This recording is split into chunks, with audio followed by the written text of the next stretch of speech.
ഈ അത്ഭുത പ്രതിഭാസങ്ങളെ സൃഷ്ടിച്ചവൻ അല്ലാഹുവാണ്. അവൻ സർവശക്തനാണ്.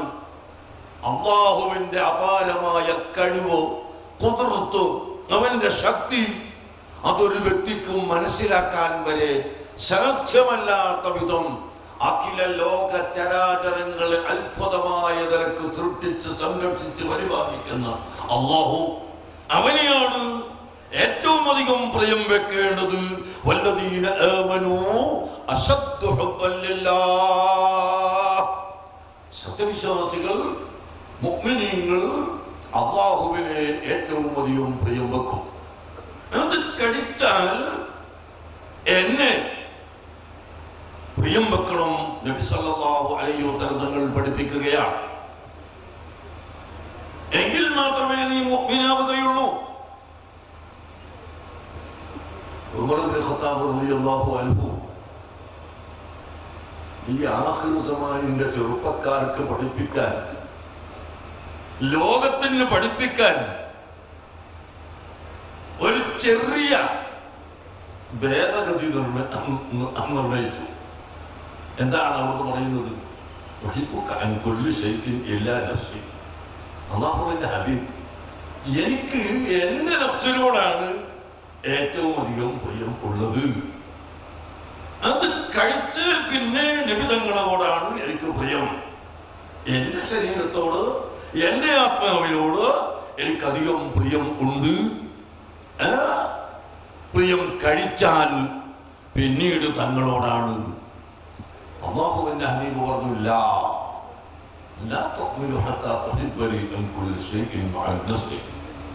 നീ നിന്റെ ആത്മാവിനെക്കാളും നിന്റെ ശരീരത്തെക്കാളും അഖില ലോക ചരാചരങ്ങളെക്കാളും എന്നെ പ്രിയം വെക്കാത്ത കാലത്തോളം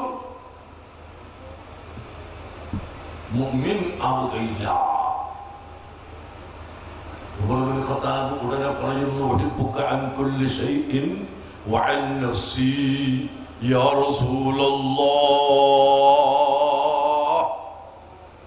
ഓ ഹബീബായ നബിയെ, ഞാൻ എന്റെ സ്വന്തം ആത്മാവിനെക്കാളും എന്റെ ജഡത്തെക്കാളും അഖില ലോക ചരാചരങ്ങളെക്കാളും തങ്ങളെ പ്രിയം വെക്കുന്നു നബിയെ.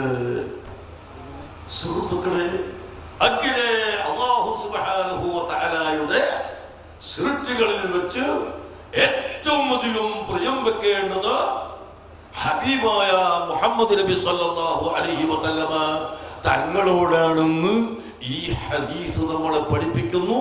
ഖുൽ ഇൻ കാന അബാഉകും വ അബ്നാഉകും വ ഇഖ്വാനുകും വ അസ്വാജുകും വ അശീറതുകും വ അംവാലുൻ ഖതറഫ്തുമൂഹാ وتجارة تخشون كسادها ومساكن ترضونها أحب إليكم من الله ورسوله فتربصوا. അല്ലാഹു സുബ്ഹാനഹു വ തആല ഖുർആനിൽ ഈ കാര്യം പഠിപ്പിച്ചിട്ടുണ്ട്.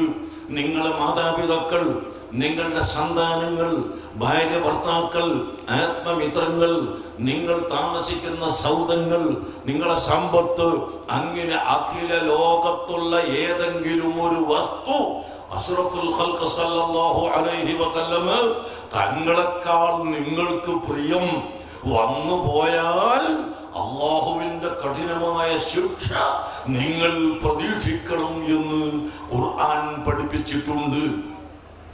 അതുകൊണ്ട് ഏറ്റവും അധികം പ്രിയം റസൂലുള്ളാഹി സല്ലല്ലാഹു അലൈഹി വസല്ലമ തങ്ങളോടാണ്. ആ പ്രിയം ഉണ്ടായതിന്റെ പേരിൽ തന്നെ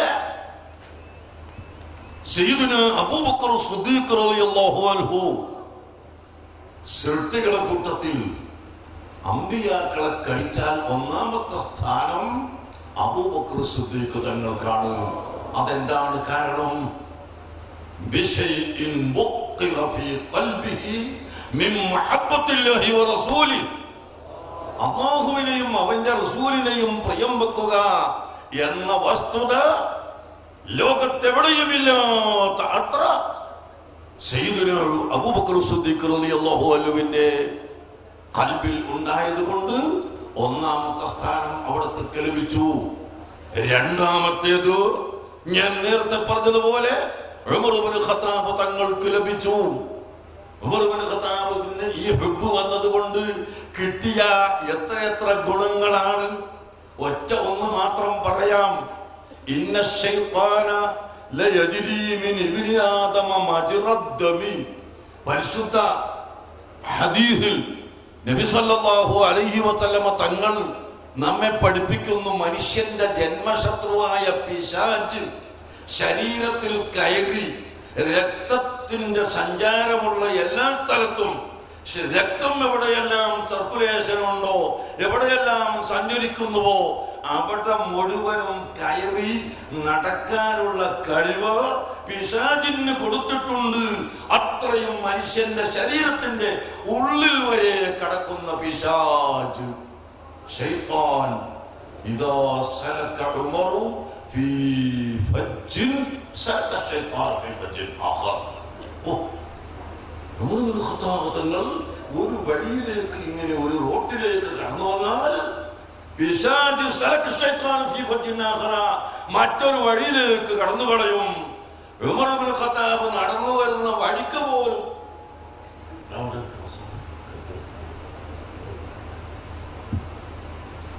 ശൈത്താൻ വരില്ല എന്ന് പറഞ്ഞാൽ എത്രമാത്രം സ്ഥാനമാണ് ലഭിച്ചത്. സയ്യിദുനാ ഉസ്മാൻ ഇബ്നു അഫ്ഫാൻ റളിയല്ലാഹു അൻഹു നബി സല്ലല്ലാഹു അലൈഹി വസല്ലമ തങ്ങളെ പ്രിയം വെച്ചു. നബി തങ്ങളുടെ 2 പെൺകുട്ടികളെ വിവാഹം ചെയ്തു. ഒരു മകളെ വിവാഹം ചെയ്തു. അവർ മരിച്ചതിന്റെ ശേഷം 2ാമത്തെ മകളെ വിവാഹം ചെയ്തു. ഉസ്മാൻ റളിയല്ലാഹു അൻഹു നബി സല്ലല്ലാഹു അലൈഹി വസല്ലമ തങ്ങളുടെ ഹുബ്ബ്, അതിൽ കവിഞ്ഞ അങ്ങേയറ്റത്തെ ഹുബ്ബ്, പ്രിയം. ഈ കാരണം കൊണ്ട് ബൈഅത്തുൽ റിദ്വാൻ എന്ന് പറയുന്ന ഒരു ഉടമ്പടി ഉണ്ടായിരുന്നു സ്വഹാബികളുമായി. ആ ഉടമ്പടിയിൽ വന്നിട്ടില്ല ഉസ്മാൻ ഇബ്നു അഫ്ഫാൻ. എന്തുകൊണ്ട്? റസൂലുള്ളാഹിന്റെ മകൾക്ക് അല്പം അസുഖമായതുകൊണ്ട് ആ റസൂലുള്ളാഹിന്റെ മകളെ പരിചരിക്കുന്നു എന്ന കാരണത്താൽ അല്ലാഹു പറയുന്നു, നബിയോട് പറയുന്നു, ഓ ഹബീബായ നബിയെ, ഉസ്മാൻ ഇബ്നു അഫ്ഫാൻ ബൈഅത്തുൽ റിദ്വാനിൽ വന്നിട്ടില്ലെങ്കിലും അവിടെ വന്ന വ്യക്തികളുടെ സ്ഥാനം കൊടുക്കണം. ലഖദ് റളിയല്ലാഹു അനിൽ മുഅ്മിനീന ഇദ് യുബായിഊനക തഹ്ത അശ്ശജറ. ഒരു വൃക്ഷത്തിന്റെ ചുവട്ടിൽ വെച്ച് തങ്ങളോട് ബൈഅത്ത് ചെയ്ത് ഉടമ്പടി ചെയ്തുകൊണ്ട് കരാർ ചെയ്ത് സ്വീകരിച്ച ആളുകളെ അല്ലാഹു പൊരുത്തപ്പെട്ടു എന്ന് ഖുർആൻ വ്യക്തമായി ഇറക്കിയിട്ടുണ്ടല്ലോ. ആ മഹാന്മാരുടെ കൂട്ടത്തിൽ ഉസ്മാൻ ഇബ്നു അഫ്ഫാനെയും ഉൾപ്പെടുത്തണം. അല്ലാഹുവിന്റെ കൽപ്പന. ആ കൽപ്പന വന്നപ്പോൾ അല്ലാഹുവിന്റെ ഹബീബ് അവിടുത്തെ വലത്തെ കൈ പിടിച്ച്, ഇടത്തെ കൈ വലത്തെ കൈ കൊണ്ട് പിടിച്ചിട്ട് ഹാദിഹി യദു ഉസ്മാൻ. എല്ലാവരും ഉടമ്പടി ചെയ്യുമ്പോൾ കൈപിടിക്കുന്നു. ഉസ്മാൻ ഇബ്നു അഫ്ഫാൻ ഇവിടെ ഇല്ലെങ്കിലും അദ്ദേഹത്തിന്റെ പകരം എന്റെ ഒരു കൈ കൊണ്ട് മറ്റേ കൈ പിടിച്ചുകൊണ്ട് ആ ഉടമ്പടിക്കാരുടെ കൂട്ടത്തിൽ ഉൾപ്പെടുത്തുന്നു എന്ന് പറയുകയുണ്ടായി. എന്തുകൊണ്ട്? റസൂലുള്ളാഹിയോടുള്ള ഹുബ്ബിന്റെ പേരിൽ.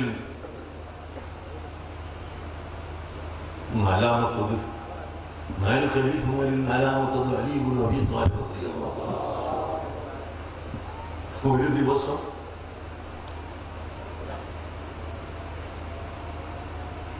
യുദ്ധം നടന്നുകൊണ്ടിരിക്കുമ്പോൾ വളരെ ക്ഷീണിതനായി ഒരൽപ്പം വിശ്രമിക്കണമെന്ന ഉദ്ദേശത്തോടു കൂടി അലി ഇബ്നു അബീ ത്വാലിബ് റളിയല്ലാഹു അൻഹു റസൂലുള്ളാഹിയോട് സമ്മതം ചോദിച്ച് ഒരു സ്ഥലത്ത് പോയി ഇരുന്നു. അല്പസമയം കഴിഞ്ഞപ്പോൾ അല്ലാഹുവിന്റെ ഹബീബ് അസർ നിസ്കരിച്ച് വേഗം വന്നിട്ട് അലിയോട് പറയുന്നു, എനിക്ക് വല്ലാത്ത ക്ഷീണമുണ്ട്, ഞാനൊന്ന് അല്പം വിശ്രമിക്കട്ടെ. നിന്റെ കാലിൽ തല വെച്ചുകൊണ്ട് ഞാൻ അല്പം ഒന്ന് ഉറങ്ങാം. നബി സല്ലല്ലാഹു അലൈഹി വസല്ലം തങ്ങൾ കിടന്നു ഉറങ്ങി. അലി റളിയല്ലാഹു അൻഹു ഉറങ്ങാതെ റസൂലുള്ളാഹിയെ നോക്കിയിരിക്കുകയാണ്. അങ്ങനെ ഇരിക്കുമ്പോൾ സൂര്യൻ അതാ അസ്തമിക്കുന്നു. അസ്ർ നിസ്കരിച്ചിട്ടില്ല. നബി സല്ലല്ലാഹു അലൈഹി വസല്ലമ തങ്ങൾക്ക് ഉറക്കം തടസ്സം വന്നു പോകും. അവിടെ നിന്ന് എഴുന്നേറ്റാൽ റസൂലുള്ളാഹിന്റെ ഉറക്കത്തിന് മോശം വരും. എഴുന്നേറ്റിട്ടില്ലെങ്കിലോ അസ്ർ ഖളാ ആകും. ഒരു നേരത്തെ നിസ്കാരം ഖളാ ആവുക എന്നാൽ ഒരു സത്യവിശ്വാസിയെ സംബന്ധിച്ച് ഏറ്റവും വലിയ വേദനയുള്ളതാണ്. എഴുന്നേൽക്ക് അലി ഇബ്നു അബീ ത്വാലിബ് റളിയല്ലാഹു അൻഹു ചിന്തിക്കുന്നു, എന്ത് വേണം റബ്ബേ, ഞാൻ അസ്ർ നിസ്കരിച്ചിട്ടില്ലല്ലോ. അല്ലാഹുവിന്റെ ഹബീബാണ് എന്റെ മടിയിൽ ഉറങ്ങുന്നത്. അവിടത്തെ ഉറക്കം എപ്പോഴാണോ ഉണരുന്നത് അപ്പോഴല്ലാതെ ഉണർത്താൻ പാടില്ല. ശറഈന്റെ നിയമം അങ്ങനെയാണ്. ഈ രണ്ട് കാര്യം തമ്മിൽ ഏറ്റുമുട്ടി ആലോചിച്ചു കൊണ്ടിരിക്കുമ്പോൾ അസ്ർ നിസ്കരിക്കാത്തതിന്റെ പേരിൽ അലി ഇബ്നു അബീ ത്വാലിബ് തങ്ങൾ കരഞ്ഞുപോയി. കണ്ണിൽ നിന്ന് കണ്ണുനീര് വന്നു. ആ കണ്ണുനീരിൽ നിന്ന് ഒരു തുള്ളി നബി സല്ലല്ലാഹു അലൈഹി വസല്ലമ തങ്ങളുടെ ശരീരത്തിൽ എത്തിയപ്പോൾ പെട്ടെന്ന് ഞെട്ടി ഉണർന്നു. എന്താണ് അലിയെ സംഭവിച്ചത്? ഓ ഹബീബ്, ഞാൻ അസ്ർ നിസ്കരിച്ചിട്ടില്ല. സൂര്യനത് അസ്തമിച്ചു കഴിഞ്ഞു പോയി. ഈ ബേജാറ് കൊണ്ടാണ് എന്ന് പറഞ്ഞപ്പോ അല്ലാഹുവിന്റെ റസൂല് പറയുന്നു, അലി സൂര്യനോട് ഇങ്ങോട്ട് മടങ്ങി വരാൻ പറയൂ. ഇവിടുത്തെ അഭ്യസ്ത വിദ്യരായ വലിയ വലിയ ആളുകളുണ്ടല്ലോ, ലണ്ടനിലും അമേരിക്കയിലുമുള്ള ശാസ്ത്രജ്ഞന്മാര് പറഞ്ഞത് നിങ്ങൾ പഠിച്ചിട്ടുണ്ടാകും, നിങ്ങൾ വായിച്ചിട്ടുണ്ടാകും. സൂര്യന്റെ ചലനം ഇങ്ങനെ ചലിച്ചുകൊണ്ടിരിക്കുമ്പോൾ സൂര്യനോ ഭൂമിയോ ചലിക്കുന്നത് അത് വേറെ തർക്കം, അതേതോ ആവട്ടെ. ഖുർആൻ പറയുന്നു, വശംസു തജ്രി, സൂര്യൻ നടക്കുന്നു, ലിമുസ്തഖറിൻ ലഹാ, അതിന് നിശ്ചയിച്ച റൂട്ടിലൂടെ നിശ്ചയിച്ച സ്ഥലത്തേക്ക് സൂര്യൻ ഇങ്ങനെ നടന്നുകൊണ്ടിരിക്കുന്നു. ദാലിക തഖ്ദീറുൽ അസീസിൽ അലീം, അത് ഇവിടുത്തെ മന്ത്രിസഭയുടെ തീരുമാനമല്ല, ഐക്യരാഷ്ട്രസഭയുടെ തീരുമാനമല്ല, ലോകത്തിന്റെ തീരുമാനമല്ല, അല്ലാഹുവിന്റെ തീരുമാനമാണ് സൂര്യൻ ഇങ്ങനെ ചലിച്ചുകൊണ്ടിരിക്കുന്നത്. അത് മാറ്റാൻ ആർക്കും അധികാരമില്ല എന്നല്ലേ ഖുർആൻ പറഞ്ഞത്. സൂര്യനെ സംബന്ധിച്ച് അല്ലാഹുവിന്റെ ഹബീബ് അലിയോട് പറയുന്നു, ഇങ്ങോട്ട് മടങ്ങി വരാൻ പറയൂ. സൂര്യനോടൊന്ന് ഇങ്ങോട്ട് മടങ്ങി വരാൻ പറയൂ. അലിയെ, നീ നിസ്കരിച്ചിട്ട് പോയാൽ മതി. നിങ്ങൾ നോക്കൂ, അലി റളിയല്ലാഹു അൻഹു സൂര്യനോട് പറയുന്നു, ഒന്ന് ഇങ്ങോട്ട് തന്നെ മടങ്ങി വരണം, അസ്തമിക്കാനായിട്ടില്ല, എനിക്ക് നിസ്കരിക്കണം. ഉടനെ സൂര്യൻ തിരിച്ചു വരുന്നു. സൂര്യൻ തിരിച്ചു വന്നിട്ട് അലി ഇബ്നു അബീ ത്വാലിബ് റളിയല്ലാഹു അൻഹു നിസ്കരിച്ചു കഴിഞ്ഞതിന്റെ ശേഷം നടന്നോ എന്ന് പറഞ്ഞപ്പോഴതാ സൂര്യൻ നടക്കുന്നു. അല്ലാഹുവിന്റെ ഹബീബിനെ പ്രിയം വെച്ചതുകൊണ്ട്, അല്ലാഹുവിന്റെ ഹബീബിനെ പ്രിയം വെച്ചതുകൊണ്ട് അലി ഇബ്നു അബീ ത്വാലിബിന് അല്ലാഹു സൂര്യനെ മടക്കി വിളിക്കാനുള്ള കഴിവ് കൊടുത്തു. സുബ്ഹാനല്ലാഹ്. അങ്ങനെ മഹാന്മാരായ സ്വഹാബികൾ ഓരോന്നും നമ്മൾ എടുത്ത് പരിശോധിച്ച് നോക്കിയാൽ നബി സല്ലല്ലാഹു അലൈഹി വസല്ലം തങ്ങളെ ഏറ്റവും പ്രിയം വെക്കുന്നവരായിരുന്നു. നമ്മൾ നാവ് കൊണ്ട് പറഞ്ഞാൽ പോരാ, പ്രിയം വെക്കുന്നു എന്ന് പറഞ്ഞത് കൊണ്ട് പ്രിയമാവില്ല. നബി തങ്ങൾ പറഞ്ഞതൊക്കെ ചെയ്തത് കൊണ്ടും പ്രിയം ആവുകയില്ല. ഇവിടെ വലിയ വേദന നിങ്ങൾക്കറിയുമോ? മുസ്ലിം സമുദായത്തിൽപ്പെട്ടവർ തന്നെ ഇസ്ലാമിന്റെ പേരിൽ നടക്കുന്നവരും പ്രവർത്തിക്കുന്നവരും തന്നെ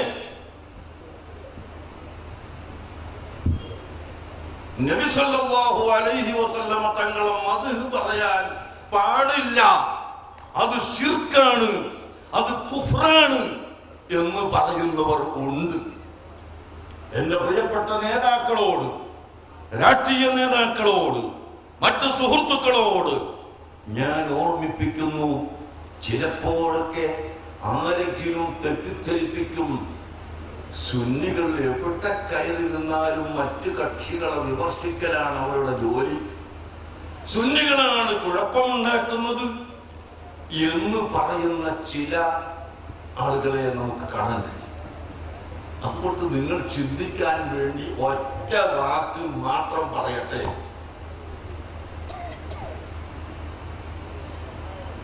ഇവിടെ ഖുർആനും സുന്നത്തും മുറുകെ പിടിക്കുന്നു എന്ന് പറയുന്ന മുജാഹിദ് പ്രസ്ഥാനത്തിന്റെ നേതാവായിരുന്ന ഒരു വ്യക്തി നടത്തിയ സൽ സബീൽ 4-ാം പുസ്തകം 4-ാം ലക്കത്തിന്റെ 44-ാമത്തെ പേജിൽ ഒരു ചോദ്യോത്തരം കാണാം. എന്താണത്? അദ്ദേഹം ഒരു ലക്കത്തിൽ എഴുതി, മുഹമ്മദ് നബിയുടെ മദ്ഹുകൾ എന്ന പേരിൽ കുറെ മൗലൂദുകൾ ഇന്ന് നാട്ടിൽ നടക്കുന്നുണ്ട്. ആ മൗലൂദുകളൊക്കെ ശിർക്കാണ്, ആ മൗലൂദുകളിലൊക്കെ ശിർക്കിന്റെ പദങ്ങൾ ഉണ്ട് എന്ന്. അപ്പോൾ അടുത്ത ലക്കത്തിൽ അദ്ദേഹത്തോട് ചോദിച്ചു,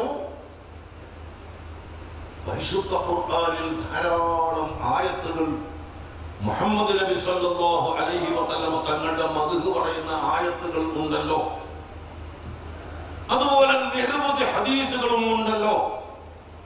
ഈ ആയത്തും ഹദീസും മാത്രം ക്രോഡീകരിച്ചുകൊണ്ട് ഒരു മൗലിദ് അങ്ങോട്ടുണ്ടാക്കി.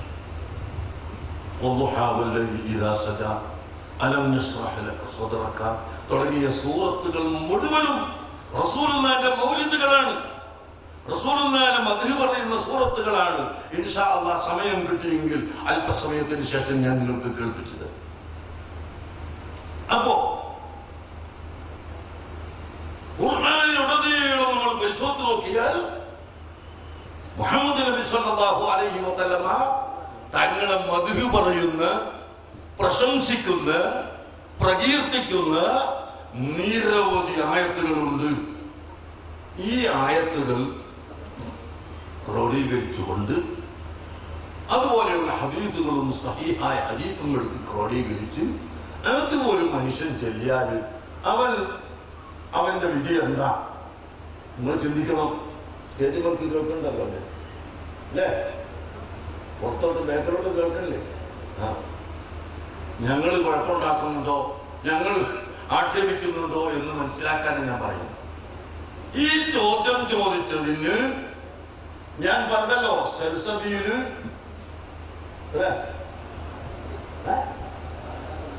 എന്താണ് അത് പഠിക്കാണ്ട് പിന്നെ കേട്ടിരിക്കുന്നത്? 4-ാം പുസ്തകം 4-ാം ലക്കത്തിന്റെ 44-ാമത്തെ പേജിൽ മറുപടി കൊടുക്കുന്നു. പ്രസ്തുത മൗലൂദിൽ ശിർക്കിന്റെ പദങ്ങൾ ഒന്നുമില്ലെങ്കിലും മുഹമ്മദ് നബിയുടെ പൊരുത്തം ഉദ്ദേശിച്ചുകൊണ്ട് ചെയ്യുന്നതാകയാൽ അത് ചെയ്യുന്നവൻ മുഴുവനും കാഫിറാകും. മാന്യ സഹോദരങ്ങളെ, ഇത് തെറ്റാണെന്ന് ഞങ്ങൾ പറയേണ്ടതില്ലേ? നിഷ്പക്ഷമായി നിങ്ങൾ ചിന്തിക്കും. ഇത് തെറ്റാണെന്ന് ജനങ്ങൾക്ക് ഞങ്ങൾ പഠിപ്പിച്ചു കൊടുക്കേണ്ടതില്ലേ? ഇതാണ് ഞങ്ങൾ അഹ്ലുസുന്നത്ത് വൽ ജമാഅത്ത് ചെയ്യുന്നത്. ഞങ്ങൾ ആരെയും കാഫിറാക്കാൻ, മുശ്രിക്കാക്കാൻ പോകുന്നില്ല. പക്ഷേ അല്ലാഹുവിന്റെ ഹബീബിന്റെ മദ്ഹ് പറഞ്ഞാൽ അത് ഖുർആൻ തന്നെ ആയാലും ശരി, ഇസ്ലാം മതത്തിൽ നിന്ന് വ്യതിചലിച്ചു പോകും എന്ന് പറഞ്ഞാൽ അത് തെറ്റാണെന്ന് പറയാതിരിക്കാൻ നിർവാഹമില്ല. മറ്റൊന്നുകൂടി ഞാൻ പറയട്ടെ. ഒരു ദിവസം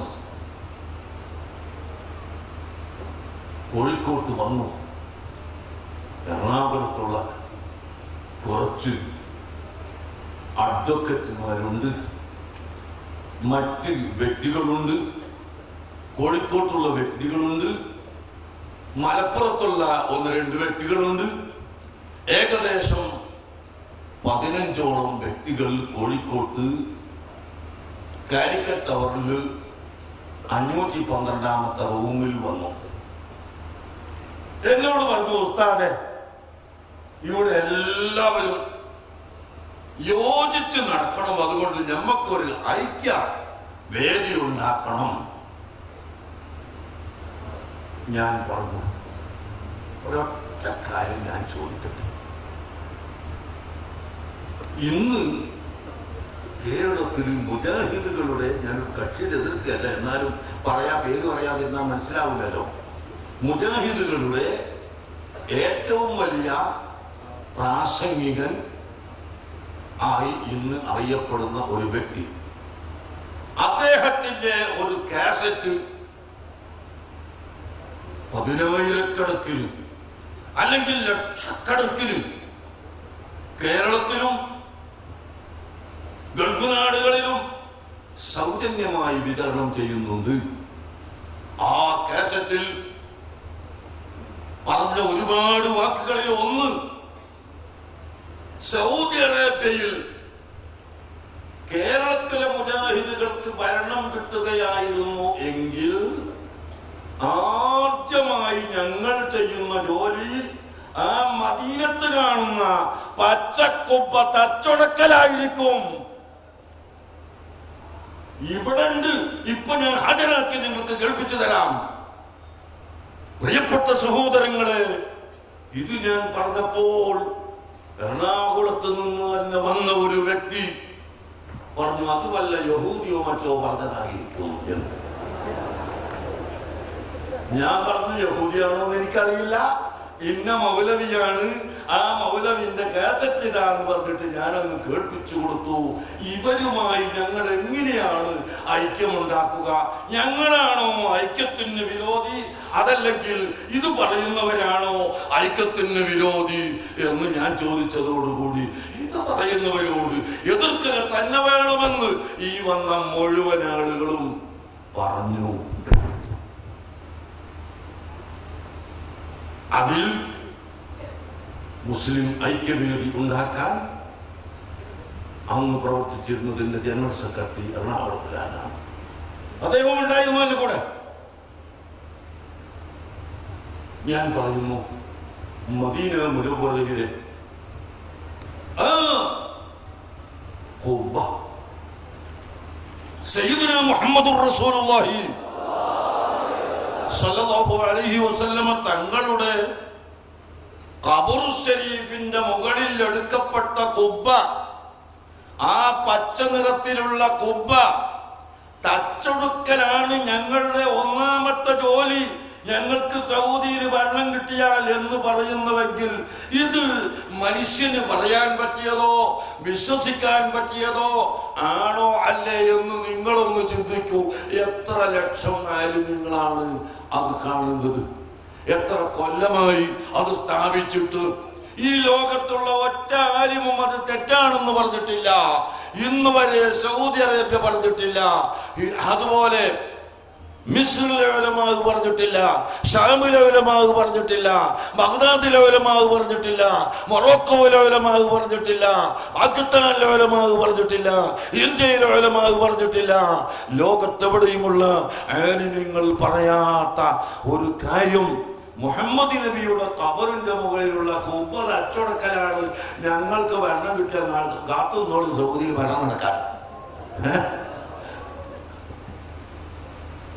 സഹോദരന്മാരെ, എന്താണ് നബി സല്ലല്ലാഹു അലൈഹി വസല്ലം തന്നോട് ഇവർക്ക് ഇത്ര അധികം എതിർപ്പ്?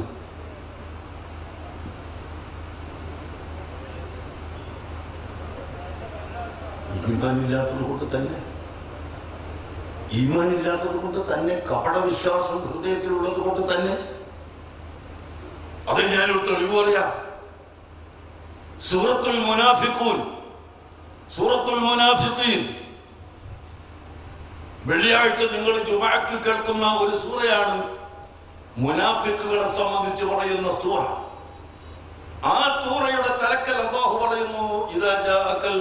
المنافقون قالوا نشهد إنك لرسول الله والله يعلم إنك لرسوله والله يشهد إن المنافقين لكاذبون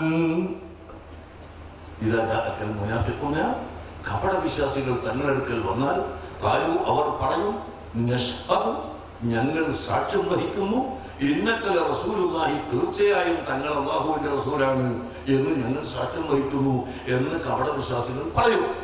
അല്ലാഹു പറയുന്നു അല്ലാഹു യഷ്ഹദു, എന്നാൽ അല്ലാഹു സാക്ഷ്യം വഹിക്കുന്നു ഇന്നൽ മുനാഫിഖീന ലകാദിബൂൻ, ആ മുനാഫിഖുകൾ കളവാണ് പറയുന്നത്. അപ്പൊ നമ്മൾ കുടിക്കല്ലോ എങ്ങനെ അല്ലാഹു പറഞ്ഞതല്ലാതെ നമുക്ക് സ്വീകരിക്കാതിരിക്കാൻ യാതൊരു നിവൃത്തിയുമില്ല. പക്ഷെ ഒരാളെ മുമ്പ് തെളിയിച്ചു കൊടുക്കണ്ടേ? ഇവർ പറയുന്നത് കളവാണ്. വളരെ വിനയത്തോടുകൂടി വന്നു ഓ മുഹമ്മദ് നബിയേ ഞങ്ങൾ അല്ലാഹുവിന്റെ റസൂലാണ് തങ്ങളെന്ന് ഉറച്ചു വിശ്വസിക്കുന്നു കേട്ടോ എന്ന് കപട വിശ്വാസി പറയുമ്പോൾ ഇത് കാപട്യമാണെന്ന് പറഞ്ഞാൽ അത് തെളിയിച്ചു കൊടുക്കണ്ടേ? വേണം. അതിൽ അല്ലാഹു തന്നെ തുടർന്നുള്ള ആയത്തിൽ പഠിപ്പിക്കുന്നു وَإِذَا قِيلَ لَهُمْ تَعَالَوْا يَسْتَغْفِرْ لَكُمْ رَسُولُ اللَّهِ لَوَّوْا رُءُوسَهُمْ وَرَأَيْتَهُمْ يَصُدُّونَ وَهُمْ مُسْتَكْبِرُونَ.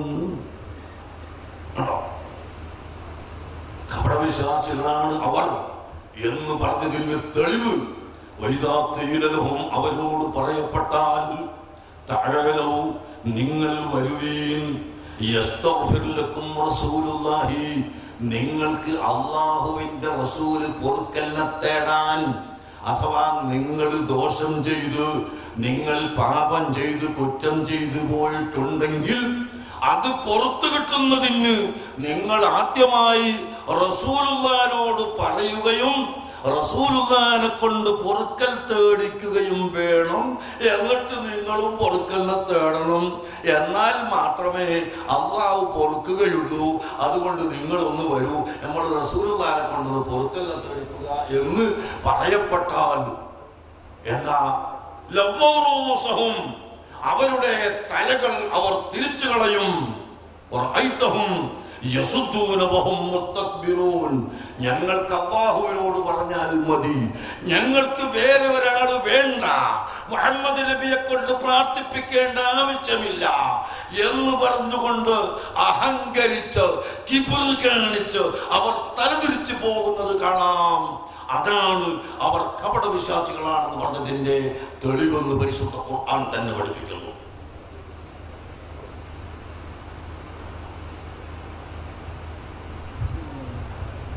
അതുകൊണ്ട് സഹോദരങ്ങളെ, ആ കൂട്ടത്തിൽ നമ്മൾ പെട്ടുപോകണ്ട, ആ കൂട്ടത്തിൽ ഒരിക്കലും പെട്ടുപോകരുത്. നബി സല്ലല്ലാഹു അലൈഹി വസല്ലം തങ്ങളോടുള്ള പ്രിയം എന്താണ്? അത് നബി തങ്ങൾ പറഞ്ഞതനുസരിച്ച് നടക്കലാണ്. നബി തങ്ങൾ കൽപ്പിച്ചത് മുഴുവനും ചെയ്യൽ മാത്രമാണ് എന്ന് ചിലർ പ്രസംഗിക്കാറില്ലേ? ഇങ്ങോട്ട് നോക്കല്ല, ഇങ്ങോട്ട് നോക്കണം, അങ്ങോട്ടായിരുന്നു നോക്കണം. നബി തങ്ങൾ പ്രവർത്തിച്ചത് പറഞ്ഞതനുസരിച്ച് പ്രവർത്തിക്കല് അനുസരിക്കല് മാത്രമാണ് നബിയോടുള്ള ഹുബ്ബ്.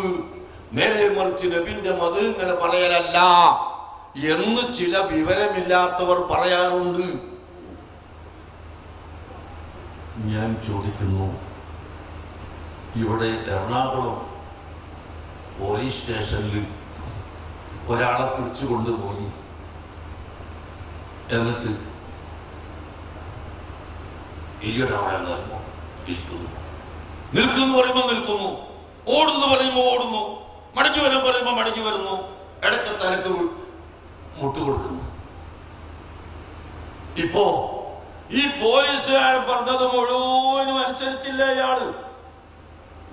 വലിയ സ്നേഹല്ലേ? അപ്പോ വലിയ സ്നേഹല്ലേ ഉണ്ടാകുക? എവിടെ സഹോദര? അപ്പൊ അനുസരിച്ചത് കൊണ്ട് സ്നേഹമുണ്ട് എന്ന് വരില്ല. മറിച്ചു സ്നേഹമുണ്ടെങ്കിൽ അനുസരിക്കും. അങ്ങനെ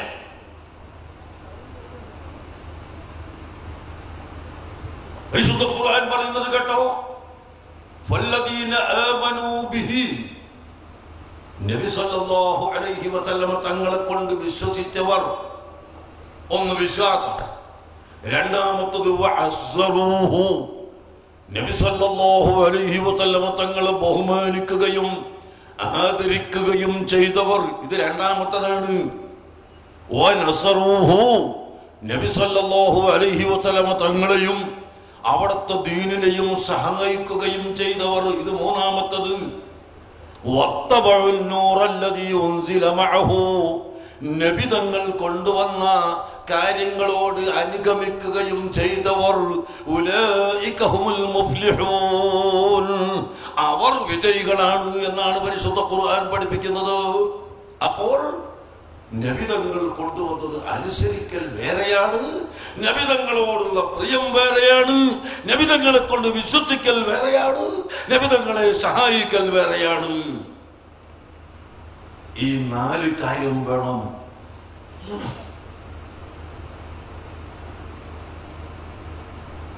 അപ്പോൾ മാത്രമേ ഒരു മനുഷ്യൻ വിജയിയാവൂ. നബിതങ്ങൾ കൊണ്ടുവന്നത് അനുസരിക്കണം, അവിടുത്തെ മദ്ഹ് പറയണം, അവിടുത്തെ ആഗമനത്തിന്റെ പേരിൽ സന്തോഷിക്കണം. ഇതാണ് പരിശുദ്ധ ഖുർആൻ പഠിപ്പിക്കുന്നത്. എന്റെ ആത്മമിത്രങ്ങൾ ചിന്തിക്കുക, ഒരു മനുഷ്യന് ജീവിതത്തിൽ സന്തോഷമുള്ള പല സമയങ്ങളും ഉണ്ടാകും. ഇല്ല, രോഗിയായ മനുഷ്യൻ രോഗം മാറിയാൽ സന്തോഷമുണ്ടാകും, വിവാഹം കഴിക്കുമ്പോൾ സന്തോഷമുണ്ടാകും, സന്താനങ്ങൾ ഉണ്ടാകുമ്പോൾ സന്തോഷമുണ്ടാകും, ഒരു പുതിയ വീട് നിർമ്മിച്ചാൽ സന്തോഷമുണ്ടാകും, ഒരാൾ കള്ളക്കേസ് കൊടുത്തു ആ കേസിൽ നിന്ന് ജയിച്ചാൽ സന്തോഷമുണ്ടാകും. അങ്ങനെ മനുഷ്യന് സന്തോഷമുള്ള ഒരുപാട് സമയമുണ്ട്. എന്നാൽ ഇതിലൊന്നും സന്തോഷ പ്രകടനം നടത്തണമെന്ന് ഖുർആൻ കൽപ്പിച്ചിട്ടില്ല. ഖുർആൻ കൽപ്പിച്ച രണ്ട് കാര്യം, സന്തോഷ പ്രകടനം നടത്താൻ ഖുർആൻ കൽപ്പിച്ച പഠിപ്പിച്ച രണ്ട് കാര്യം. ഒന്ന് വിശുദ്ധ ഖുർആൻ അവതരിച്ചത്, 2 നബി സല്ലല്ലാഹു അലൈഹി വസല്ലം തങ്ങളുടെ ആഗമനം. നിങ്ങൾക്ക് സൂറത്ത് യൂനുസ് അല്ലാഹു സുബ്ഹാനഹു വ തആല പറയുന്നു, യാ അയ്യുഹന്നാസ് ഖദ് ജാഅതുകും മൗഇദത്തും മിർ റബ്ബികും വശിഫാഉൻ ലിമാ ഫിസ് സുദൂർ വഹുദൻ വറഹ്മത്തുൻ ലിൽ മുഅ്മിനീൻ ഖുൽ ബിഫദ്ലില്ലാഹി വബിറഹ്മതിഹി فبذلك فليفرحوا هو خير مما يجمعون. ഇനി മൗലൂദ് കഴിക്കാൻ തെളിവുണ്ടോ, ഹുബ്ബുർ റസൂൽ കോൺഫറൻസ് നടത്താൻ തെളിവുണ്ടോ എന്ന് ചോദിച്ച് നടക്കേണ്ട തെളിവ് ഉണ്ട്. 1000 തെളിവിന്റെ കൂട്ടത്തിൽ ഓരോന്ന് മാത്രമേ ഞാൻ ഇവിടെ പറയുന്നുള്ളൂ. ഖുർആൻ പറയുന്നത് നോക്കൂ, യാ അയ്യുഹന്നാസ്, ഓ മനുഷ്യരെ, ഖദ് ജാഅതുകും മൗഇദത്തും മിർ റബ്ബികും വശിഫാഉൻ ലിമാ ഫിസ് സുദൂർ, നിങ്ങളോട് ഉപദേശം ചെയ്ത് നിങ്ങളുടെ ഹൃദയത്തിന്റെ മാലിന്യങ്ങളെ നീക്കിത്തരുന്ന, നിങ്ങൾക്ക് ഹിദായത്ത് തരുന്ന പരിശുദ്ധ ഖുർആൻ നിങ്ങളിലേക്ക് അവതരിച്ചിട്ടുണ്ട്. ഒന്ന് ഖുർആൻ, രണ്ടാമത്തത് വഹുദൻ വറഹ്മത്തുൽ ലിൽ മുഅ്മിനീൻ, ആ ഖുർആൻ നിങ്ങൾക്ക് ഓതി കേൾപ്പിച്ച് നിങ്ങളെ ഹിദായത്തിലേക്ക് കൊണ്ടുവരുന്ന ഐനുൽ ഹുദയായ ഐനുർ റഹ്മത്തായ മുഹമ്മദുർ റസൂലുള്ളാഹി സല്ലല്ലാഹു അലൈഹി വസല്ലം തങ്ങളും നിങ്ങളിലേക്ക് വന്നിരിക്കുന്നു. മനസ്സിലായോ? ഒന്ന് ഖുർആൻ, 2 മുഹമ്മദ് നബി സല്ലല്ലാഹു അലൈഹി വസല്ലം തങ്ങൾ.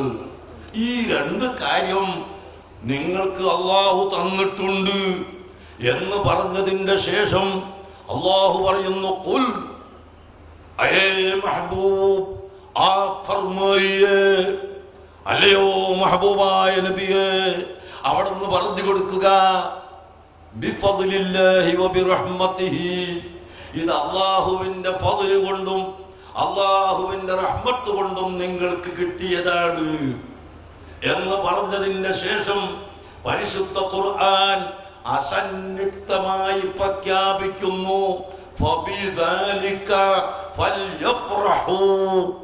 പരിശുദ്ധ ഖുർആൻ അവതരിച്ചതിന്റെ പേരിലും മുഹമ്മദ് നബി സല്ലല്ലാഹു അലൈഹി വസല്ലമ തങ്ങൾ ഇവിടെ വന്നതിന്റെ പേരിലും മുഅ്മിനീങ്ങൾ സന്തോഷ പ്രകടനം നടത്തൽ നിർബന്ധമാണ്. സന്തോഷ പ്രകടനം നടത്തൽ നിർബന്ധമാണ്. ഖുർആൻ കൽപ്പിക്കുന്നു. വേറെ ഒന്നിനും അല്ലാഹു തആല നമ്മളോട് സന്തോഷിക്കാൻ പറഞ്ഞിട്ടില്ല. അതുകൊണ്ട് തന്നെ മുഅ്മിനീങ്ങൾ റമദാൻ മാസം വരുമ്പോൾ ഖുർആൻ ഇറങ്ങിയ മാസമായതുകൊണ്ട് സന്തോഷിക്കുകയും ഖുർആൻ പാരായണം വർദ്ധിപ്പിക്കുകയും ചെയ്യും. വഖാല റസൂലുള്ളാഹി സ്വല്ലല്ലാഹു അലൈഹി വസല്ലമ അജ്വദ الناس وأجود ما يكون في رمضان حينما يلقاه جبريل وكان يدارسه القرآن. റമദാൻ മാസം വന്നാൽ ലോകത്ത് ഏറ്റവും വലിയ ധർമ്മിഷ്ഠരായ മുഹമ്മദ് നബി സല്ലല്ലാഹു അലൈഹി വസല്ലം തങ്ങളെപ്പോലെ ധർമ്മം ചെയ്യുന്ന ഒരാള് ഈ ലോകത്തുണ്ടായിട്ടില്ല. അങ്ങനെ ഏറ്റവും വലിയ ധർമ്മിഷ്ഠരായ മുഹമ്മദുർ റസൂലുള്ളാഹി സല്ലല്ലാഹു അലൈഹി വസല്ലം തങ്ങൾ റമദാൻ മാസം വന്നാൽ കൂടുതൽ ധർമ്മം ചെയ്യും. കൂടുതൽ ധർമ്മം എപ്പോഴാണ്? അതിലും കൂടുതൽ ഖുർആൻ ഇങ്ങനെ ജിബ്രീൽ അലൈഹിസ്സലാമുമായി മുദാറസത്ത് ചെയ്യുമ്പോൾ റമദാൻ മാസം വന്നാൽ ജിബ്രീൽ വരും. എന്നിട്ട് ഖുർആൻ ആദ്യം മുതൽ അവസാനം വരെ ഓതിക്കേൽപ്പിക്കും. അല്ലാഹുവിന്റെ റസൂൽ കേട്ടിരിക്കും. പിന്നീട് റസൂലുള്ള ഖുർആൻ ഓതും. ജിബ്രീൽ അലൈഹിസ്സലാം അങ്ങനെ കേട്ടിരിക്കും. അങ്ങനെ റമദാൻ മാസം വരുമ്പോൾ ഖുർആൻ അധികമായി ഓതുന്നു. തറാവീഹ് നിസ്കാരം 20 റക്അത്ത് തറാവീഹ്, സ്പെഷ്യൽ നിസ്കാരം, ഖുർആൻ ധാരാളം ഓതാൻ വേണ്ടി ഖത്മുൽ ഖുർആൻ ചെയ്യുന്നു. ഇപ്പോ ഹാഫിളുകൾ ധാരാളം വന്നു. പണ്ട് നമ്മുടെ കേരളത്തിൽ ഹാഫിളുകൾ കുറവായിരുന്നു. അപ്പോ ചിലർ ചെറിയ സൂറത്ത് ഓതിയിട്ടു. ഇപ്പൊ അൽഹംദുലില്ലാഹ് മർകസ് തഖാഫത്തി സുന്നിയയിൽ നിന്ന് തന്നെ ഏകദേശം 1000-ഓളം ഖുർആൻ ഹിഫ്ളാക്കിയ ആളുകൾ ഈ കാലത്തിന്റെ അടുത്ത് പുറത്തിറങ്ങി. വേറെയും ധാരാളം സ്ഥാപനങ്ങളിൽ ഖുർആൻ ഹിഫ്ളാക്കുന്ന ഉത്സാഹം ജനങ്ങൾക്ക് തുടങ്ങി. അങ്ങനെ ഖുർആൻ അതാ റമദാൻ മാസം വരുമ്പോ എല്ലാവരും ധാരാളമായി ഓതുന്നു. ഖുർആന്റെ അവതരണത്തിൽ സന്തോഷിക്കുന്നു. റബീഉൽ അവ്വൽ മാസം വരുമ്പോഴോ റസൂലുള്ളാഹി സ്വല്ലല്ലാഹു അലൈഹി വസല്ലം തങ്ങളുടെ ജന്മദിനത്തിൽ സന്തോഷം പ്രകടിപ്പിക്കും. എവിടെ? എല്ലാത്തിലും. ഞാൻ ഈ കഴിഞ്ഞ 2 ദിവസം മുമ്പ് റബീഉൽ അവ്വൽ 12-ാം രാവ് സാധുവായ ഞാൻ മദീനയിലായിരുന്നു. സുബ്ഹാനല്ലാഹ്, മദീനത്ത് റസൂലുള്ളാഹി സ്വല്ലല്ലാഹു അലൈഹി വസല്ലം തങ്ങൾ അന്ത്യവിശ്രമം കൊള്ളുന്ന സ്ഥലത്ത് നിന്ന് കണ്ണുകൊണ്ട് നോക്കിയാൽ കാണുന്ന അകലെ ഔഖാഫിന്റെ ബിൽഡിങ്ങിന്റെ 6ാമത്തെ നിലയിൽ മൗലിദ് പാരായണം. ഇശാ മുതൽ രാത്രി 1 മണി വരെ മൗലിദ്. പിന്നെ സുബഹി നിസ്കരിച്ചിട്ട് രാവിലെ 9 മണി വരെ വീണ്ടും മൗലിദ്. മദീനത്ത് വെച്ചിട്ട് എത്ര ആളുകൾ സൗദി അറേബ്യയുടെ പല ഭാഗത്തു നിന്നും വലിയ വലിയ ആലിമീങ്ങളും വലിയ പണക്കാരും വന്ന് മൗലിദ് പാരായണം ചെയ്യുന്നു. എല്ലാ ആളുകളും മൗലിദിൽ പങ്കെടുക്കുന്നു. മൗലിദ് കുറെ മൊല്ലാക്കന്മാർക്കുള്ളതൊന്നല്ല. മൗലിദ് ഏതെങ്കിലും സാധാരണക്കാർക്കുള്ളതല്ല. അത് ആലിമീങ്ങളും അഭ്യസ്തവിദ്യരും നേതാക്കളും മുഴുവനും ചെയ്യേണ്ടതാണ്. ഞാൻ ആലോചിച്ചു പോയി, മദീനത്തെ മൗലൂദില് വലിയ വലിയ പണക്കാർ, സൗദി അറേബ്യ മുഴുവൻ കൊള്ളാൻ കഴിവുള്ള പണക്കാർ, അവര് വന്നിട്ട് മൗലൂദ് ഓതിയിരിക്കുക. വലിയ ആലിമീങ്ങൾ 4, 5, 6 മണിക്കൂർ മൗലിദ് ഓതിയിരിക്കുകയാണ്. അത് കഴിഞ്ഞിട്ട് അവിടെ തടിച്ചുകൂടിയ ആയിരങ്ങൾക്ക് ഭക്ഷണം വിതരണം ചെയ്യുകയാണ്. അങ്ങനെ ചിലർക്കൊരു സംശയമുണ്ട്. മൗലൂദിന്റെ കിതാബിലൊക്കെ ഈ ഭക്ഷണം കൊടുക്കുന്നവർക്കും കൊടുക്കണേ എന്ന് പറഞ്ഞിട്ടൊരു ദുആണ്ട്. മൗലൂദിന്റെ ചില മൗലൂദിന്റെ ഒക്കെ ദുആൻ. അപ്പോ ഈ ഭക്ഷണം കഴിക്കാൻ വേണ്ടി ഉണ്ടാക്കിയ ഒരു പദ്ധതിയാണ് ഈ മൗലൂദ് എന്ന് പറയുന്ന ചില ആളുകളുണ്ട്. മക്കളെ, അല്ല കേട്ടോ. സഹീഹുൽ ബുഖാരി നോക്ക്, ബാബു മനാഖിബി ഖദീജത്തുൽ കുബ്ര.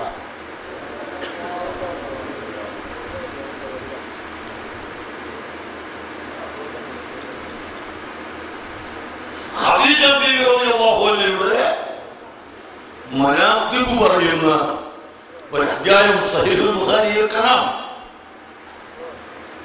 എന്താണ്? ആയിഷ റളിയല്ലാഹു അൻഹ പറയുന്നു, മാ ഗിർതു ലി അഹദിൻ മിൻ നിസാഇൻ നബിയ്യി സല്ലല്ലാഹു അലൈഹി വസല്ലം മാ ഗിർതു ലി ഖദീജത്തുൽ കുബ്രാ ലഅന്നഹു സല്ലല്ലാഹു അലൈഹി വസല്ലം كثيرا ما يمدحها وربما يذبح شاة فيقسم لحمها. ആണോ മൗലൂദിലെ ആയിഷ ബീവി റളിയല്ലാഹു അൻഹ പറയുകയാണ്, നബി സല്ലല്ലാഹു അലൈഹി വസല്ലം തങ്ങളുടെ മറ്റ് ഭാര്യമാരോടുള്ള സ്നേഹത്തെക്കാൾ കൂടുതൽ എനിക്ക് ഖദീജ ബീവിയോട് സ്നേഹമായിരുന്നു. ആ ഖദീജ ബീവിയെ പോലെ ആകണമെന്ന് എനിക്ക് വല്ലാത്ത ആഗ്രഹമായിരുന്നു. എന്താ കാരണം? ഖദീജ ബീവിന്റെ മദ്ഹ് മരിച്ചുപോയതിന്റെ ശേഷം ഖദീജ ബീവിന്റെ മൗലൂദ് അല്ലാഹുവിന്റെ റസൂല് ചെയ്യാറുണ്ടായിരുന്നു. ഖദീജ ബീവിയുടെ മദ്ഹ് റസൂലുള്ള പറയാറുണ്ടായിരുന്നു. ഖദീജ ബീവിന്റെ മദ്ഹ് മൗലൂദിനെ റസൂലുള്ള പാരായണം ചെയ്യാറുണ്ടായിരുന്നു. മാത്രമല്ല, ചിലപ്പോൾ ആടിനെ ഇറക്കുകയും ഈ ആട്ടിന്റെ മാംസം റസൂലുള്ള സദഖ ചെയ്യുകയുണ്ടായിരുന്നു. ഖദീജ ബീവിയുടെ പേരിൽ എന്ന് സഹീഹുൽ ബുഖാരിയിൽ കാണാം. ഞങ്ങൾ ശാപ്പാട്ട് രാമന്മാരായിട്ടുണ്ടാക്കുന്നതല്ല, ഞങ്ങൾ ഇവിടെ ഭക്ഷണത്തിന് ഉണ്ടാക്കുന്നതല്ല. അല്ലാഹുവിന്റെ റസൂലിന്റെ മദ്ഹ് പറയൽ അതൊരു പുണ്യകർമ്മമാണ്. അല്ലാഹുവിന്റെ റസൂലിന്റെ പേരിൽ സദഖ ചെയ്യലും അതും പുണ്യകർമ്മമാണ് എന്ന നിലക്ക് കഴിവുള്ളവർ ചെയ്യുന്നതാണ്. സഹോദരന്മാരെ,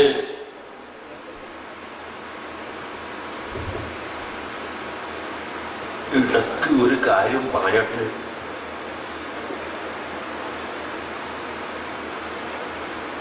മഹാന്മാരായ ആലിഹ്യങ്ങൾ സ്വാലിഹ്യങ്ങൾ പറഞ്ഞതായി കാണാം. അവരെ കയ്യിലുള്ള എല്ലാം റസൂലുള്ളാഹിന്റെ മൗലിദിന് വേണ്ടി സദഖ ചെയ്തതിന്റെ ശേഷം മഹാന്മാരായ പല ആലിഹ്യങ്ങളും പറഞ്ഞു, ആകാശഭൂമിയുടെ ഇടയിലുള്ള എല്ലാ തലവും നിറച്ച് എന്റെ കയ്യിലുണ്ടായിരുന്നാൽ പോലും അത് മുഴുവനും റസൂലുള്ളാഹിന്റെ മദ് പറയാൻ വേണ്ടി ഞാൻ ചെലവഴിക്കുമായിരുന്നു എന്ന് പറഞ്ഞ മഹാന്മാരായ ആലിഹീങ്ങളെ നമുക്ക് കാണാം. അതുകൊണ്ട് പ്രിയപ്പെട്ട സഹോദരങ്ങളെ, നിങ്ങൾ എല്ലാവരും പരമാവധി തീർന്നത് വരെ ഇരിക്കുകയും, അടുത്തവനെ ബഹുമാനപ്പെട്ട താജുൽ ഉലമ ഇരിക്കുന്നത് കാണുമ്പോൾ എനിക്ക് വേദനയാകുന്നു. എന്താണ്? കണ്ണിന് ഓപ്പറേഷൻ ചെയ്തിട്ട് 4 ദിവസം കഴിഞ്ഞിട്ടേ ഉള്ളൂ.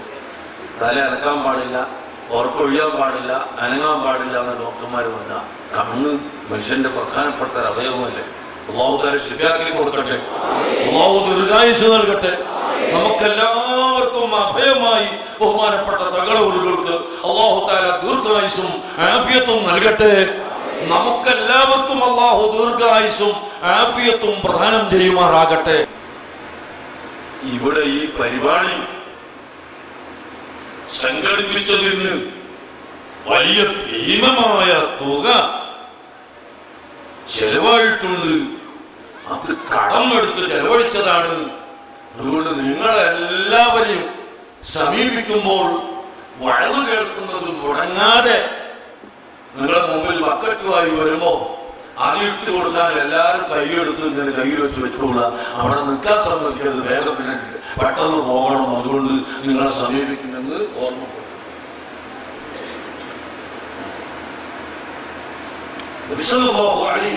തങ്ങളുടെ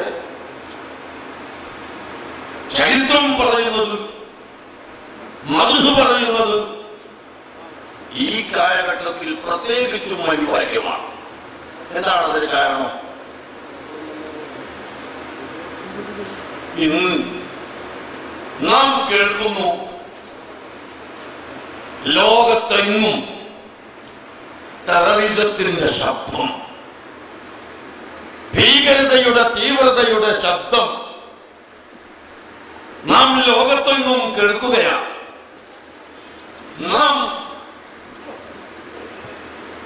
വായിക്കുന്നു അഫ്ഗാനിന്റെയും ഇറാഖിന്റെയും എന്നല്ല, നമ്മുടെ ഇന്ത്യൻ പാർലമെന്റിന്റെ അകത്തുപോലും ഭീകരതയുടെ രക്തം ഒഴുകിയതായി നാം വായിക്കുന്നു. രാഷ്ട്രീയ കൊലകളും മറ്റു മതത്തിന്റെ പേരിലുള്ള കൊലകളും മറ്റെന്തൊക്കെയോ പേരിൽ നടക്കുന്ന കൊലകളും വായിച്ച് നമ്മൾ ഞെട്ടിപ്പോവുകയാണ്.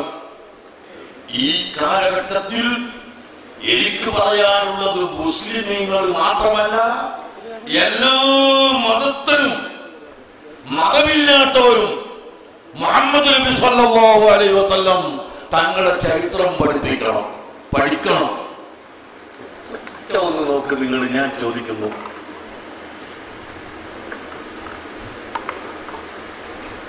വർഗീയതക്കെതിരായി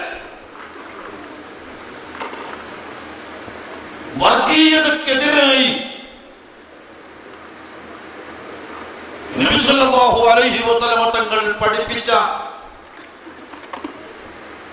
100-ലധികം ഹദീസുകൾ ഇപ്പോൾ ഇവിടെ വെച്ച് കാണാതെ ഓതാൻ എനിക്കറിയാം. വർഗീയതക്കെതിരായി ലൈസ മിന്നാ മൻ ഖാമ ബിൽ അസബിയ്യ,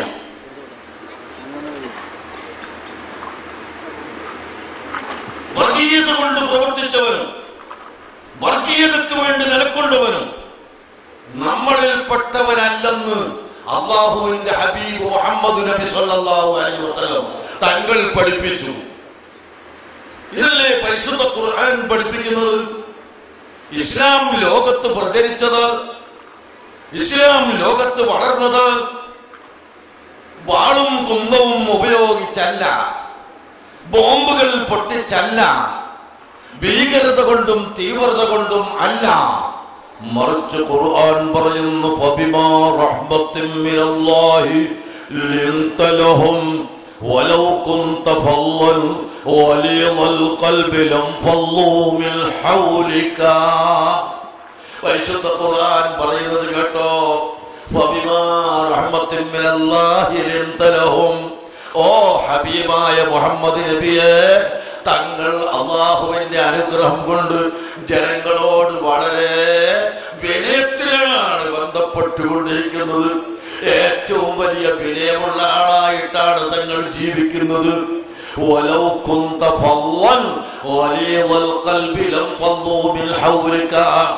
തങ്ങളെങ്ങാനും ഭീകരനോ തീവ്രവാദിയോ പരിപരുത്ത സ്വഭാവക്കാരനോ കടുത്ത ഹൃദയക്കാരനോ മനുഷ്യത്വത്തിന് വില കൽപ്പിക്കാത്തവരോ ആയിരുന്നു എങ്കിൽ തങ്ങളെ പിന്നാലെ ഒറ്റക്കുട്ടിയെയും കിട്ടുമായിരുന്നില്ല. ആളുകളൊക്കെ തങ്ങളിൽ നിന്ന് വിട്ടുപോകുമായിരുന്നു. മറിച്ച് തങ്ങളുടെ കൃപ കൊണ്ട്, തങ്ങളുടെ സ്നേഹം കൊണ്ട്, തങ്ങളുടെ വാത്സല്യം കൊണ്ട് തന്നെയാണ് കേട്ടോ ഇസ്ലാം ലോകത്ത് പ്രചരിച്ചതെന്ന് ഖുർആൻ വളരെ വ്യക്തമായി പറയുന്നു. പ്രിയപ്പെട്ട സഹോദരങ്ങളെ, ഈ ചരിത്രം പഠിക്കുമ്പോൾ ഇവിടുത്തെ ഹൈന്ദവർക്കും ക്രൈസ്തവർക്കും ഇവിടുത്തെ മുഴുവൻ ആളുകൾക്കും പാഠമുണ്ട്.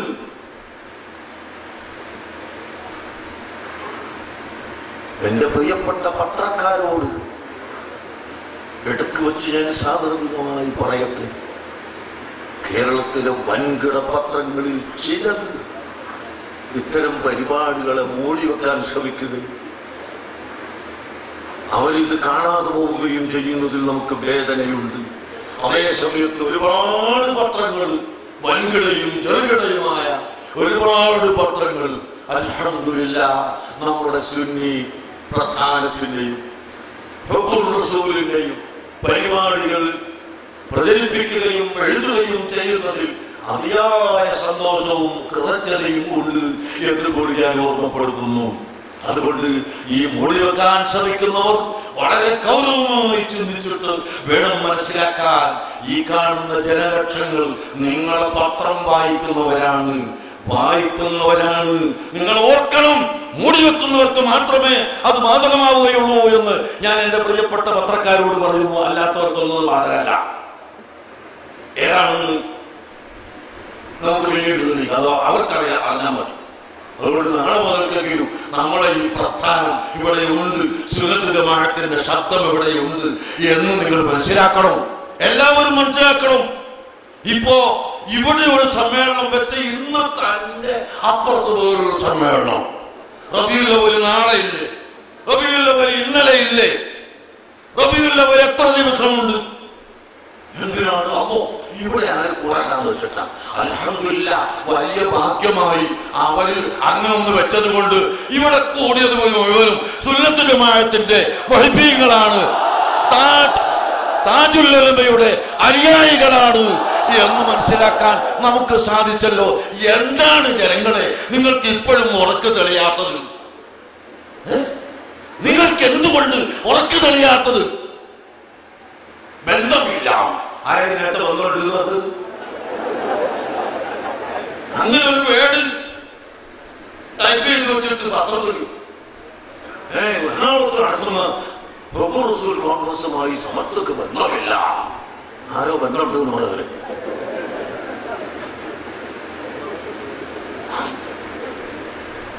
എന്തുകൊണ്ട് ബന്ധമില്ല? ഇവിടെ സുന്നത്ത് ജമാഅത്തിന്റെ മുഴുവൻ ആളുകളും ഞാൻ അഭിനന്ദിക്കുന്നു, വളരെ സന്തോഷിക്കുന്നു. അൽഹംദുലില്ലാഹ്, രാഷ്ട്രീയ നേതാക്കൾ ഒരുപാട് വ്യത്യസ്ത വേദിയിൽ പ്രവർത്തിക്കുന്ന, ഒരുപാട് അഭിപ്രായ വ്യത്യാസങ്ങളുള്ള മുഴുവൻ ആളുകളും ഇവിടെ ഒരുമിച്ച് കൂടി അൽഹംദുലില്ലാഹ്, അൽഹംദുലില്ലാഹ്, അൽഹംദുലില്ലാഹ്. പിന്നെ വരാൻ കഴിയാത്തവർക്ക് ബഹുമാനപ്പെട്ട തങ്ങൾ കാരണമല്ലോ ഇനിയും വരാനും ചിന്തിക്കാനും തൗഫീഖ് നൽകട്ടെ എന്ന്. ഞങ്ങൾ അതല്ലാതെ ഞങ്ങൾക്ക് വേറെ ചീത്ത പറയുന്ന പണിയില്ലല്ലോ. അത് നിങ്ങൾ മനസ്സിലാക്കണം. ഞങ്ങൾ ഭിന്നിപ്പിക്കുന്ന ആളുകളല്ല, ഞങ്ങൾ ഐക്യത്തിന്റെ ആളുകളാണ്. പക്ഷേ സത്യത്തിൽ മാത്രമുള്ള ഐക്യം, സുന്നത്ത് ജമാഅത്തുള്ള ഐക്യം, സുന്നി ഐക്യം, സുന്നി ഐക്യം അതിവിടെ വേണം. അതിന് എന്ത് വില കൊടുത്തും ഞങ്ങൾ പ്രവർത്തിക്കുകയും ഞങ്ങൾ സുന്നത്ത് ജമാഅത്തിന്റെ കൊടിക്കീഴിൽ ജനങ്ങളെ അണിനിരത്തുകയും ചെയ്യും.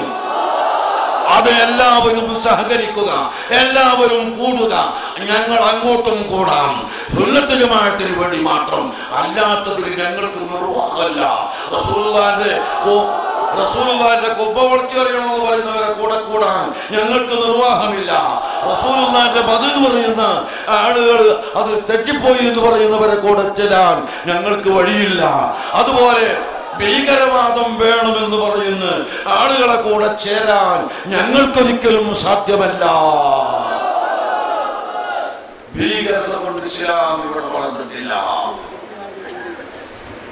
നബി സല്ലല്ലാഹു അലൈഹി വസല്ലം തങ്ങളുടെ കൃപ നിങ്ങൾ നോക്ക് സഹോദരങ്ങളെ.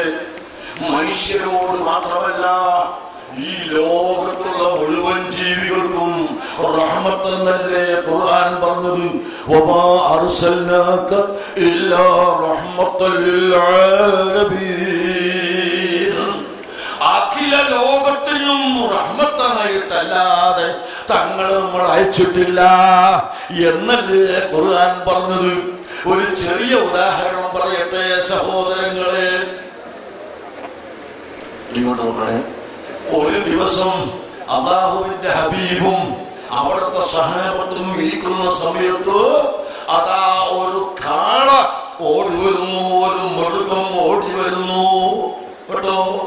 ഒരു കാള ഓടി വന്നിട്ട് അല്ലാഹുവിന്റെ ഹബീബിന്റെ മുമ്പിൽ നിന്നിട്ട് ഒരൊറ്റ കരച്ചിലൊക്കെ കരഞ്ഞു. എന്നിട്ട് സ്ഫുടമായ അറബി ഭാഷയിൽ ഈ കാളയെന്ന് സംസാരിക്കുന്നു. സഹാബികൾ ഞെട്ടിപ്പോയി. സുബ്ഹാനല്ലാഹ് സുബ്ഹാനല്ലാഹ് ബഖറത്തുൻ തതകല്ലമു. എന്താണ് റബ്ബേ, പശു സംസാരിക്കുന്നു, കാള സംസാരിക്കുന്നു, അത് തന്നെ സ്ഫുടമായ ഭാഷയിൽ വളരെ വിനയത്തോടുകൂടി സംസാരിക്കുന്നുവല്ലോ. അത്ഭുതത്തോടുകൂടി പറഞ്ഞു. ആ സമയത്ത് എല്ലാവരും നിശബ്ദരായി ഇരുന്നു കൊണ്ട് ഈ കാള പറയുന്ന, മൃഗം പറയുന്ന വാക്ക് കേട്ടു. എന്താണ് കാള പറയുന്നത് നിങ്ങൾ കേട്ടോ? ഓ ഹബീബായ നബിയേ, എന്റെ യജമാനൻ, എന്റെ ഉടമസ്ഥൻ എന്റെ പുറത്ത് ഒരുപാട് ഭാരം വെച്ച് കെട്ടിയിട്ട് എനിക്ക് നടക്കാൻ കഴിയാതെ, സഹിക്കാൻ കഴിയാത്ത അത്രയും വലിയ ഭാരം എന്റെ പുറത്ത് വെച്ച് കെട്ടുമ്പോൾ എനിക്ക് നടക്കാൻ വിഷമമാകുന്ന സമയം വലിയ ചാട്ടുവാറ് കൊണ്ട് എന്നെ അടിക്കുന്നു നബിയേ എന്ന് ആരാണ് പറയുന്നത്? മനുഷ്യരല്ല. ഒരു കാള വന്നിട്ട് ഒരു മൃഗം വന്ന് റസൂലുള്ളാഹിയോട് പറയുമ്പോൾ ഖിയാമത്തുനാൾ വരെയുള്ള മൃഗങ്ങൾക്ക്, പശുവിനും കാടക്കും എരുമക്കും പോത്തിനും ഒട്ടകത്തിനും സർവ്വമൃഗങ്ങൾക്കും റഹ്മത്തായി അയക്കപ്പെട്ട അഷ്റഫുൽ ഖൽഖ് സല്ലല്ലാഹു അലൈഹി വസല്ലം തങ്ങൾ ലോകത്തോട് പ്രഖ്യാപിക്കുന്നു, ഓ ജനങ്ങളെ, ഈ ജന്തുക്കൾക്ക് സംസാരിക്കാൻ സാധാരണയിൽ കഴിവില്ലെന്ന് നിങ്ങൾക്കറിയാമല്ലോ. ഖുർആനോട് സംസാരിക്കുന്ന റസൂലുള്ളാഹിന്റെ മുഅ്ജിസത്ത്. അതേ സമയത്ത് സാധാരണ കാള സംസാരിക്കാറില്ല, പശു സംസാരിക്കാറില്ല. അങ്ങനെ സംസാരിക്കാത്ത ഈ മൃഗങ്ങളെ കൊണ്ട് ഒരിക്കലും നിങ്ങൾ ആവാത്ത ജോലി എടുപ്പിക്കരുത് കേട്ടോ. അതുകൊണ്ട് എടുക്കാൻ നിശ്ചയിക്കപ്പെട്ട ജോലി അതിന്റെ കഴിവനുസരിച്ച് മാത്രമേ ചെയ്യാവൂ എന്ന് ലോകത്തോട് പ്രഖ്യാപിച്ചിട്ടുണ്ടെങ്കിൽ ഇവിടത്തെ കാളകൾക്കും പശുവിനും മൃഗത്തിനും റഹ്മത്തായിട്ടല്ലേ അല്ലാഹുവിന്റെ റസൂൽ വന്നത്? നിങ്ങൾ നോക്കൂ.